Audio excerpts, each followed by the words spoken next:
make a deal with Microsoft, so I guess they wanted to act like them before they did the deal. Yeah. Well, yeah, Samsung's been fighting like a bunch of different vendors like overseas. I keep seeing a bunch of like patent articles getting posted up about that stuff. So, and I mean, if the Galaxy 2 is on AT&T, we already know NSA wants to, grab all that data anyways. So, All right. Yeah. Yeah. Now, I just gotta say, you have 4 albums. Have you noticed any evolution in your style of the music or the style of the beats at all? well, definitely in the beats. I feel like C64 just gets better and better with each album. And so I feel like unfortunately my rapping doesn't necessarily keep pace. So like with this fifth album, like the beats that I have for it are just incredible, and I'm just like, oh my god, like I'm not really holding my own well enough to keep the pace. And so we were actually the original intent was to release the fifth album at DEF CON this year, back in August, and I wasn't happy enough with my own rapping, so we kind of scrapped a bunch of stuff that I'd done on it, and still working on it. So we'll have it done for the next DEF CON. Nice. You're not being too Gotcha. hard on yourself, are you? No, not at all. Yeah, I hope not. Okay. The guys came back and they talked about a song you sang called "My Girlfriend Is a Hacker," and yeah, it is. Okay, that's Yeah. what I wanted to ask you. They said it is accurate. I'm like, is it really? Your girlfriend's really a hacker? Yeah, so both she and we met in computer science at school. We both went to Miami University, and the average GPA for the computer science curriculum was 2.7, and I graduated pretty far below that, and she graduated cum laude. So she's really, really smart. She's currently a Java developer and works on like these huge enterprise applications, and so knows like a ton about software engineering and writing good code. And yeah, she's incredibly smart, and I'm just crafty. I can like, fake my way into getting into trouble. Yeah. Well, there's street smarts and there's book smarts. These have their own purpose. Yes. It's like Yeah. Mitnick type smarts. Yeah, she's got the street smarts to stay out of trouble. Like she is like, so that's good too. Like I've always been a troublemaker. That's awesome. Hence why I work in security. That's good. I think most of us are like that. Well, yeah, and the good thing about security is, it's a never-ending field. There will only be an increasing need. Yeah, absolutely. And I mean, I'm very glad to have seen the landscape change over the past like decade and a half. Like I remember being in high school and writing all kinds of tools and other programs and just being like, oh man, like I hope nobody ever finds these because I'll probably go to jail. And now it's like, hey, we need you to write these tools and other programs while you're at work for your paycheck and health insurance. And so I'm like, Right. yes, please. Damn. It's awesome that you love what you do. Yeah. Really Oh cool. yeah, absolutely. And then you come home and rap. It sounds like a pretty rap good life. about it. Do that some more too. Yeah. Yeah, and just real quick, I noticed on your site, it seems to me like you are quite active going around doing shows, making appearances kind of thing, and you have a full-time job and you have a hacker girlfriend. And you play Life is Crime. Yeah. I mean, your day has to be filled with Red Bull from beginning to end. Yeah, caffeine is definitely my favorite drug. Like I don't do any illegal drugs, so I definitely love caffeine. It's like my favorite. And no, I mean, I've always since I was younger, I've always just kind of felt like my time on Earth is going to be too limited, and so I want to pack everything in, have as much fun as I can. I can't tell you like how many times. Actually, I have one friend to thank for it because I had a couple friends. We'd go out to like the hip hop night in Cincinnati, and one of my friends would always bail on us and say like, oh, he had to go to work tomorrow. And so I was like, man, like I can't tell you like every single thing that happened at all those hip hop nights, but I know that I had a lot of fun. I know I learned a lot of stuff. And so I definitely would have regretted like bailing and going to sleep every night versus just being like, oh, I'll just be a little bit tired tomorrow, but I'm going to have a lot of fun. And so ever since then, I've always just felt like I need to pack it in while I can. Man, that's really good advice. And Yeah. usually, like when you don't feel like doing something, it's not the actual activity of doing it that's going to make you tired. It's like the thought of it. So when you actually go out and do it, you wake up, you have fun, and everything's better. You're always happy that you did it. I know I'm like that. Yeah, absolutely. Another thing that's kind of tying in the previous topic with the current one is my girlfriend is awesome about finding stuff to do around town. And a lot of, like if left to my own devices, I'd just be in front of my computer for, 22 hours a day, and that would be it. And I'd be totally content doing that. But like my girlfriend will be like, oh, hey, they got this thing at the art museum, or, they got this thing down at this park. And while that doesn't sound like the most amazing thing to do when she brings it up, I'm like, yeah, we'll go check it out and, see what it's like. And so it's kind of like, the thought of it at first, like, it could go either way. But then like when you go do it, it's a lot of fun. So like she's, like 100% on picking out awesome things to go do. And I'm very fortunate for that. But it's the same thing, like just pack it in and have fun. Damn. She sounds awesome, man. I need one of them. Yeah, I definitely lucked out. Good job. All right, very cool. Dor, do you have any more questions? We could do. Hey, N80, you want to hang with us while we read some emails and voicemails? Maybe you can help us answer some stuff. Dor, you have any questions before we go to that? Well, I had one, to me, very, very, very important question. Yes. If people want to support you, what is the best site to go to purchase your music where you get the highest cut? Probably just clicking on our Bandcamp, which is like that button at the top of our site that says like click here to buy our stuff. That I think that gives us like the highest percentage.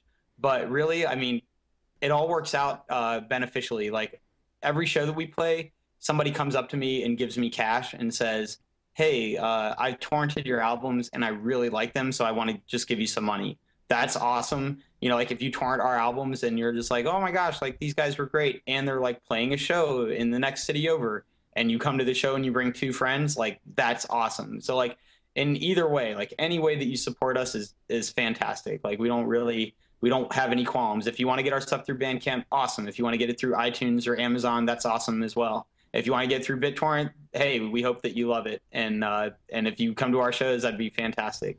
Nice. That's a good attitude. Cool. Generous attitude. Yeah, and I'll admit, I only was able to purchase your very first album so far, 01. I know I can torrent it. I don't want to torrent it. I want to let this album sink in till I got enough money to buy the second one, and then I'll let the second one sink in, and then I'll buy the third one. So I will appreciate everything as the time goes on. And I'll say on the next level, when I previewed some of the songs on dualcoremusic.com, there were a couple tracks that had, I mean, like really like deep funk beats. And I gotta say, your timing on the lyrics and the timing on the beat, excellent job, which I just learned you're doing this from thousands of miles away. You and C64 have something going on kind of thing, and I definitely want to do my part to encourage you. Don't stop. Awesome. Yeah, well, thank you so much. I mean, like I said before, I really think like a lot of it is just C64. I mean, I have no idea how he's figured out to do what he does. I think he's born and raised in the UK, but he's kind of captured this like mid 90s, late 90s, early 2000s Midwest and East Coast underground hip hop sound that I love. And he has all these other influences as well. He's got a bunch of funk influences, he's got a bunch of drum and bass influences, and he just like cranks out awesome hip hop music. And I have no idea how he does it. He's just a very talented individual. So if I didn't have those beats, I wouldn't have the raps to go with them, and none of this would be happening, and we wouldn't be talking now, and we never would have met at Ohio Linux Fest. Well, maybe we've met at Ohio Linux Fest, but not with me rapping, that's for sure. Yeah, that's cool. It really is a cool story. Let me play some of the music now so some people could hear what you're talking about. I'm on the Next Level album, Dor, so here's a bit of one of the tracks. Oh, cool. Guitars.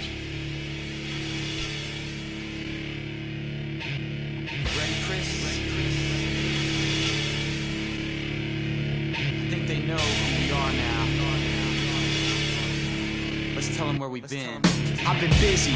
See us stocking up the store with fresh produce from the Legend 6-4. Days off the calendar, believe I've been counting. Glued to my keyboard, writing for the album. I've been on the internet, announcing to the public, getting 5-star reviews of Lost Reality published. Touring every weekend, hanging out with fans, signing every autograph and shaking every hand. I've been out promoting, the only way I know is showing off my flow while I'm flowing at my shows. If I'm not on stage live, ripping the set, it's only cause I've been at work, chained to my desk. I've been stressed about my talent and capacity, and if this new album could compare to Lost Reality. Truthfully, I've been wondering if we finished. I've been living a dream, and I'm loving every minute.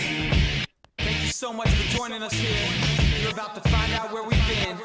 Everybody on the internet, this one's for you. My people in the crowd, this one's for you. You saw us at a show, this one's for you. You helped our music grow, this one's for you.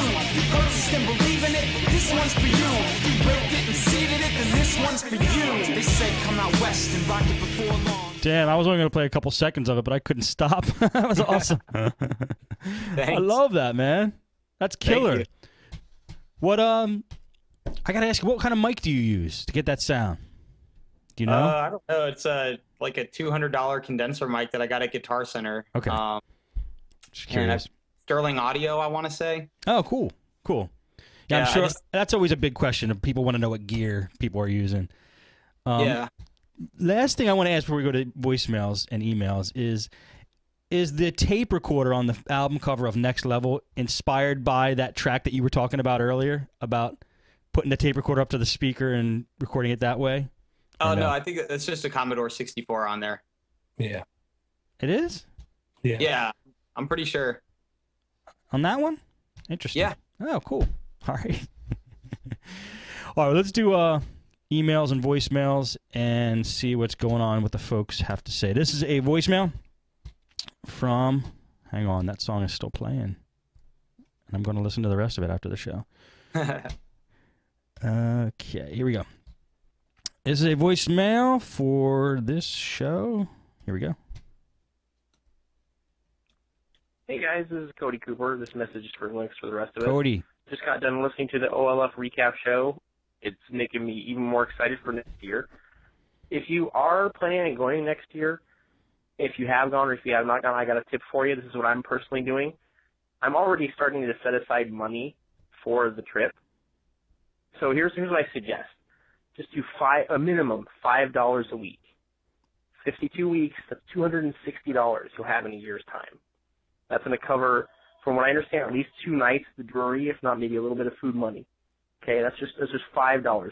Go to your bank or your financial institution, set up a separate savings account, name the account OLF, and start stocking money in there manually every week, or if you can set up direct deposit, do it that way, guys. You'll have that much more to spend on things that you need this time next year. Thanks for the info, guys. Can't wait to hear more from the shows. Take care. Bye. Damn. If he's doing that, then he's definitely going to OLF. That's what I'm doing. Do you already set up a separate bank account? That's smart. Yes and no. It's money that she can't see. That's all that matters. That's awesome, Dor. That's good. Hey, Cody Cooper, that's a great idea, man. If everybody did that, gosh, we'd have a lot of people there. That takes a lot of discipline. That's going to be really tough for me to do, but I might try it. We'll see. That's great advice. All right. Any of you guys have anything else on that voicemail?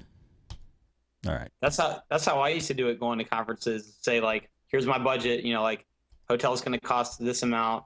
You know, badge is going to cost this amount. And I am going to drink this much vodka and Red Bull while I'm there. So it's going to cost this much total to go to the conference, and it's, you know, that far away from where I am now. So divide it up and start saving that much each week. I guess that's the best way to do it. And then eventually the money will just be there. Yeah, or just, you know, like start a rap group and get other people to fly you out to conferences. That one's working really well. You might have just started some competition. Dor, you want to start a rap group? I'll be the DJ. That's about it. All right. Next email is from Dave. He says, I'm listening to episode number 59. I can't watch it live anymore. Justin TV just got blocked at work. That sucks for him. You had an email about virtualizing a physical Windows machine. I have used a free program from Paragon called Paragon Go Virtual